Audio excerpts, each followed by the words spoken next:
Mi nombre es Juan Carlos Díaz, soy profesor de Derecho Constitucional de la Facultad de Derecho de la Pontificia Universidad Católica del Perú y agradezco a los amigos de IUS 360 por la invitación para desarrollar algunos aspectos vinculados con el precedente judicial.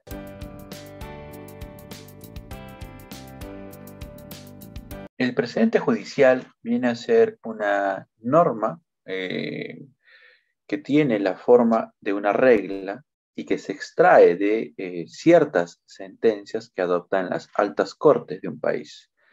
En el caso específico del Perú, estos precedentes se establecen a partir de sentencias definitivas de procesos que son resueltos o por la Corte Suprema o por el Tribunal Constitucional. Como una norma que tiene la forma de una regla, el precedente viene a estar compuesto por un supuesto y una consecuencia, ¿no? Es decir, la descripción de un hecho y la consecuencia de que este hecho se verifique en la práctica, que puede ser, por un lado, el que se pueda realizar una acción, el que quizás no se pueda realizar esta o el que quizás debamos realizar una determinada conducta. Esta regla judicial se extrae de los principales fundamentos que constituyen la premisa normativa que emplea un juez para resolver una controversia entre dos partes, ¿no? Como tal, esta nueva norma que va a surgir a partir del caso judicial va a servir en el futuro como parámetro normativo para resolver esos casos que surjan en el futuro. Casos que surgirán en el futuro, pero que tendrán elementos relevantes en cuanto a los hechos y el derecho aplicable al caso que es o constituye el precedente, ¿no? El precedente judicial, como es ampliamente conocido como instituto, en realidad no es una figura propia de un ordenamiento como el peruano, sino que es una importación de la experiencia del common law, en donde una de sus principales características es que la fuente de derecho privilegiada es precisamente la jurisprudencia de juezas y jueces, ¿no? Y específicamente en los precedentes, ¿no? Aun cuando la institución del precedente es una importación, ¿no? Lo cierto es que la incorporación en el ámbito del derecho peruano no ha sido similar, ¿no? Hay marcadas diferencias entre el precedente en el common law y cómo se practica en el Perú, ¿no? Quizás el punto de referencia más relevante es que los precedentes no son fijados por las altas cortes. Es cierto que sus decisiones habitualmente constituyen precedentes, pero la identificación de los mismos no radica en manos de la propia corte, sino que radica por parte de los jueces de instancia, quienes, atendiendo a la autoridad de la corte, a su posición dentro del sistema judicial, es que siguen o acatan los criterios que las cortes supremas van estableciendo, ¿no?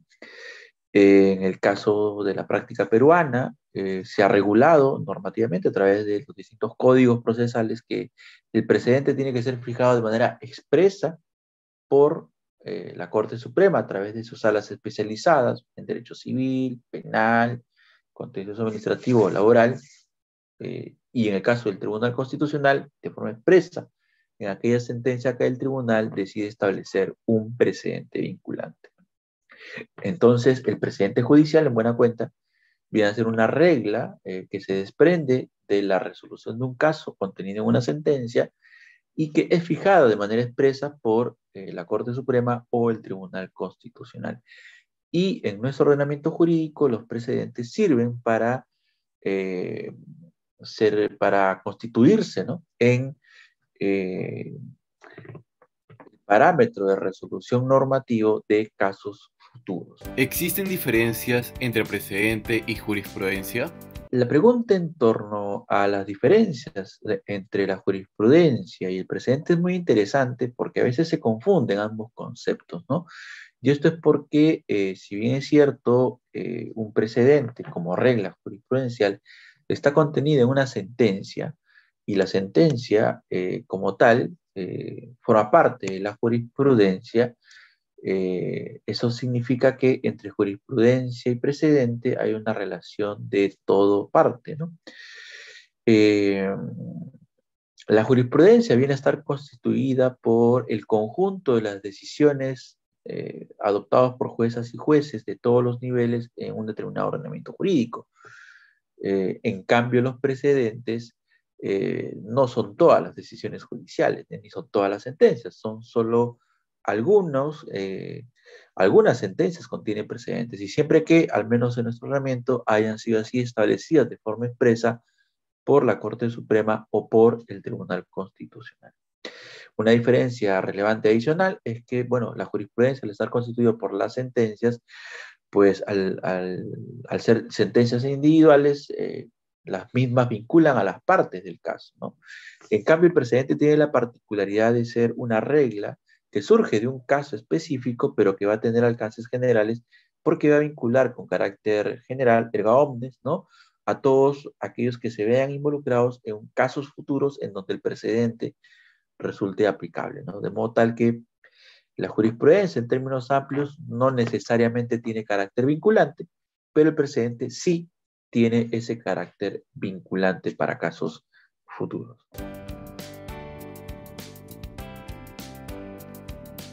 Stare decisis, ¿no? Bueno, habría que entender primero que el stare decisis es una expresión latina, ¿no?, pero que no está completa. La misma se enuncia de la siguiente manera, ¿no? Stare decisis et quieta non movere, ¿no?, que literalmente significa más o menos lo siguiente, ¿no? Estarse a lo decidido, stare decisis, ¿no?, y no mover lo que ya ha sido establecido, no quieta, no mover, ¿no? O sea, no mover lo que ya se ha fijado. Este principio, ¿no?, se entiende así en la tradición del common law, es uno de sus principales elementos característicos de la práctica judicial en países como Estados Unidos o Inglaterra, que forman parte del common law, ¿no? Y que permite sustentar como tal, ¿no?, el carácter vinculante u obligatorio que tienen eh, eh, las decisiones que adoptan los jueces respecto de sus propias decisiones, ¿no?, y respecto de las decisiones de los tribunales superiores, especialmente de aquellos tribunales que son considerados como tribunales de vértice o de cierre de un sistema, ¿no?, como pueden ser la Corte Suprema o el Tribunal Constitucional, ¿no?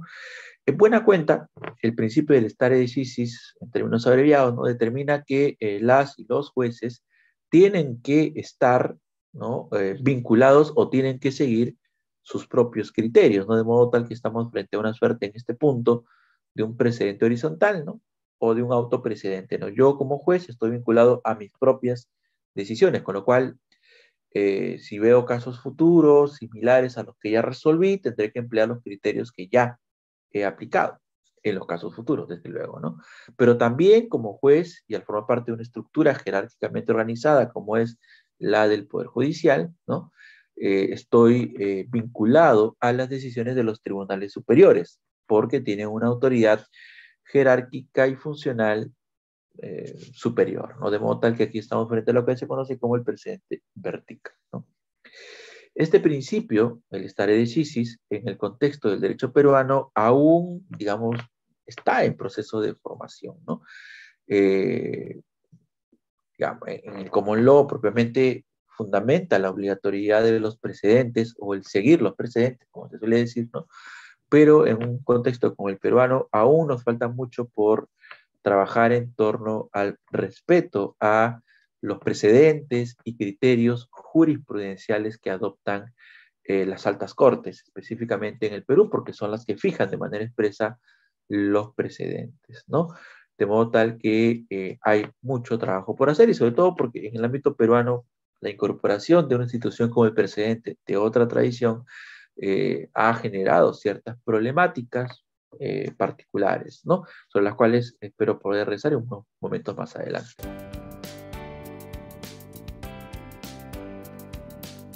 Esta pregunta es muy interesante porque también, así como quizás pasaba con la diferencia entre jurisprudencia y doctrina, también genera muchas confusiones, ¿no?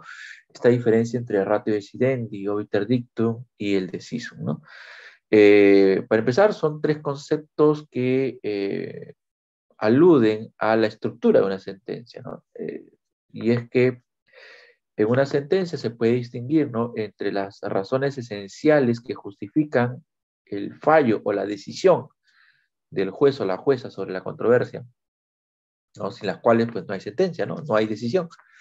De aquellas otras razones un tanto accesorias, no esenciales, meramente retóricas o teóricas, que no influyen en el sentido del fallo, ¿no? En esa perspectiva, la ratio decidendi viene a ser esas razones esenciales, sin las cuales no hay justificación de la decisión y sin las cuales se podría cuestionar, evidentemente, una sentencia judicial. En cambio, el obiter dictum vienen a ser estas razones accesorias, no esenciales, que el juez desarrolla de manera retórica, para ayornar, para ampliar, extender un poco su discurso, pero que no incide en estricto en la justificación de la decisión. Y precisamente el decisum es el fallo o la decisión del juez o de la jueza en la controversia para acoger la pretensión del demandante o para acoger la tesis del demandado y rechazar la pretensión, ¿no? ¿Qué tan relevante es esta distinción, ¿no?, entre ratio decidendi, obiter dictum y decisum, ¿no? De cara a la teoría del precedente? Bueno, es que en un ámbito como el common law, en donde el precedente no lo fija la propia Corte Suprema, ¿no? Es tarea de jueces de instancia y también de abogados y de abogadas el de determinar o identificar cuál es el precedente. Y para ello tiene sentido distinguir, ¿no?, entre la ratio decidendi y el obiter dictum, en la medida en que el precedente, al ser pues una regla jurisprudencial basada en los hechos del caso y que contiene consecuencias jurídicas, pues supone precisamente identificar la ratio decidendi del caso, porque es de esa ratio decidendi de donde se va a extraer la regla jurisprudencial que constituye el precedente, ¿no? Esta distinción analítica, desde luego, ¿no?, tiene sentido para hacer el análisis de las decisiones de los jueces, para tratar de identificar una línea jurisprudencial, quizás, ¿no? Pero para efecto del trabajo con precedentes, al menos en nuestro contexto, no es tan relevante en la medida que, como ya les he comentado, ¿no?, por mandatos legislativos de los códigos procesales que existen, el precedente es fijado de manera expresa por la Corte Suprema y o el Tribunal Constitucional. No obstante, sí, su importancia radicará en quizás hacer un discurso crítico sobre los precedentes, habida cuenta que desde la teoría del precedente, precisamente, se suele afirmar que el precedente tiene que estar muy conectado con el caso y con su ratio decidendi, de modo tal que cuando no haya este vínculo entre la regla que es el precedente y la ratio decidendi, podríamos afirmar que los jueces que establecen precedentes están incurriendo en una suerte de activismo, ¿no?, judicial y usurpando funciones legislantes, ¿no? De ahí que, claro, mantiene cierta relevancia para efectos de poder analizar la adecuada construcción del precedente por parte de la Corte Suprema y o del Tribunal Constitucional y, desde luego, a partir de ello, pues poder establecer una línea de crítica, ¿no?, cuando haya excesos en el ejercicio de la creación judicial del derecho, ¿no?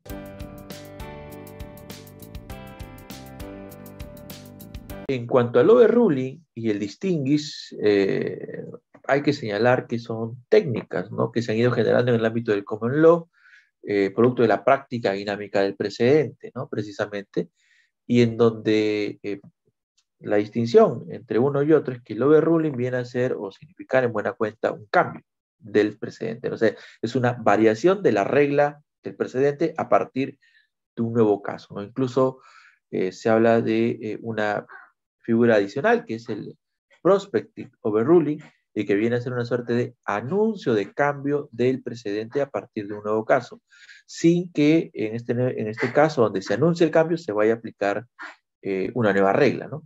En todo caso, es un anuncio de que para los siguientes casos futuros el cambio se va a dar.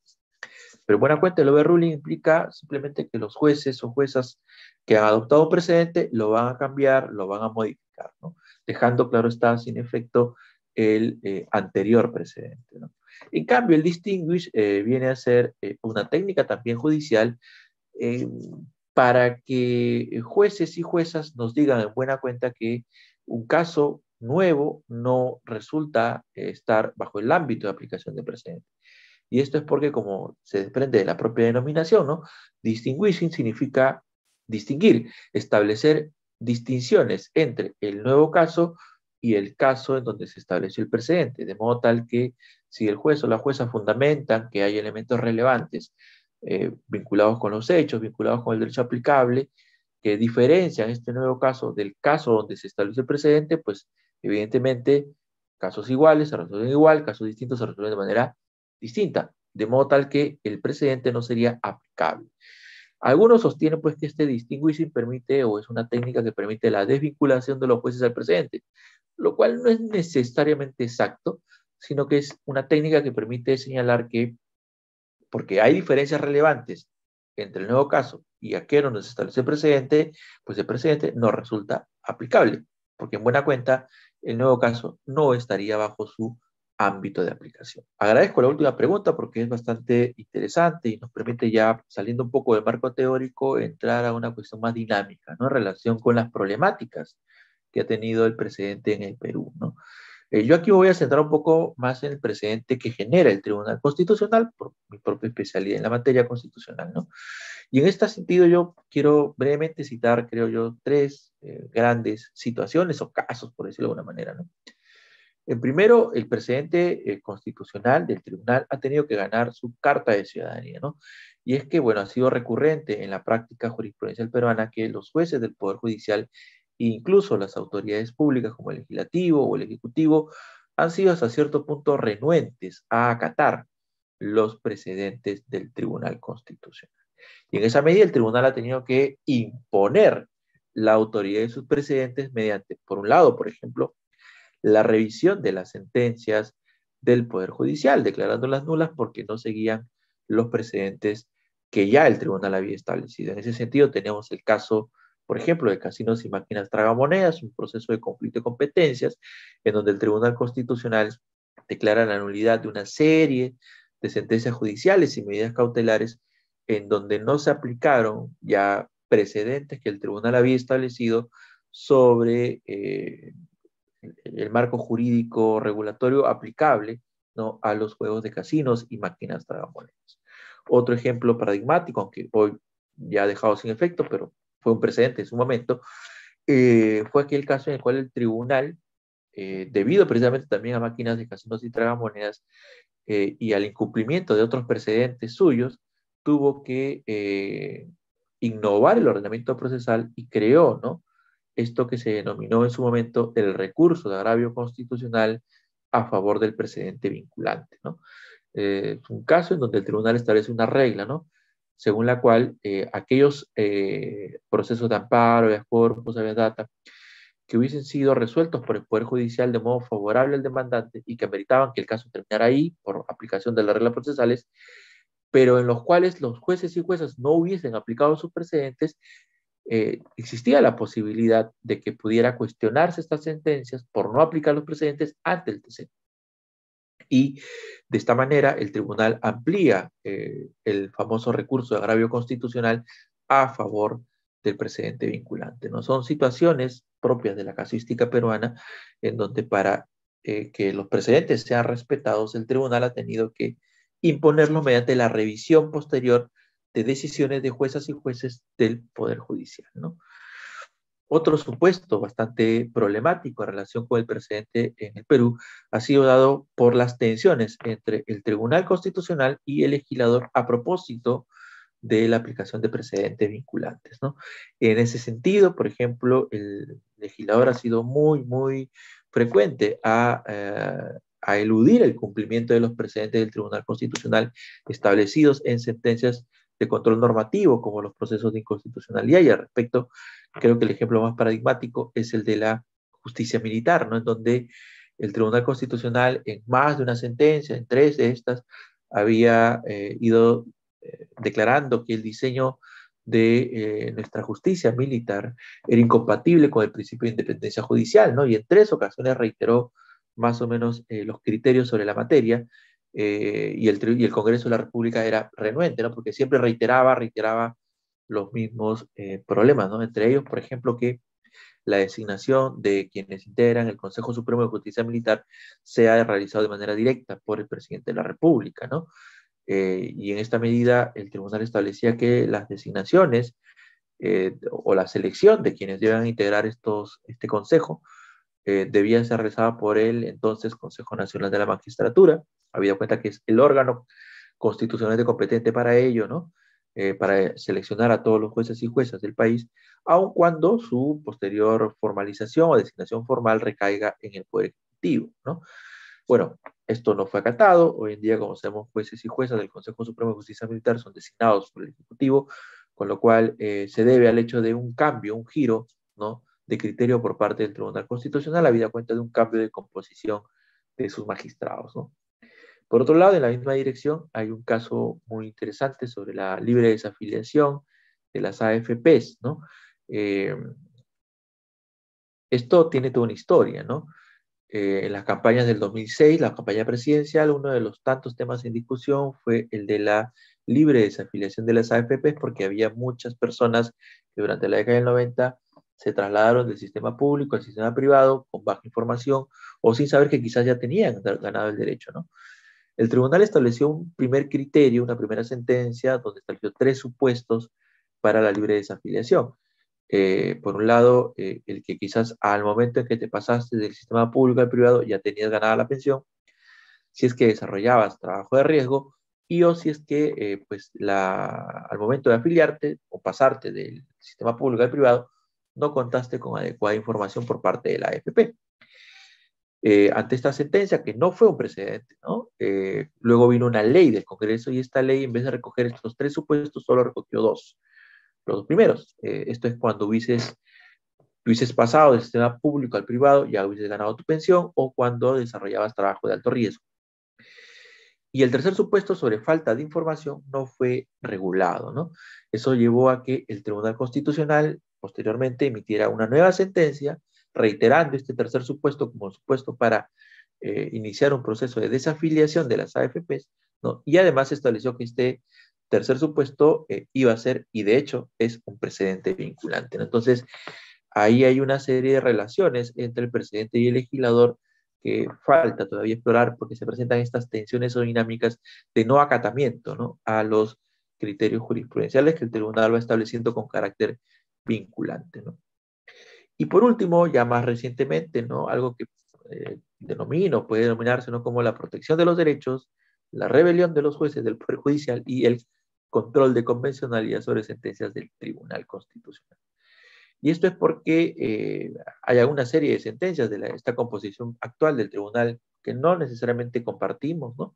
Como puede ser el presidente del caso Huatuco, que en consideración mía y de algunos otros especialistas en la materia, supone un retroceso en cuanto a los niveles de protección de los trabajadores del sector público frente al despido, ¿no? Y en donde la Corte Suprema, casi inmediatamente después, emitió una serie de precedentes indicando, ¿no?, en qué supuestos no era aplicable el precedente Huatuco del Tribunal Constitucional, ¿no?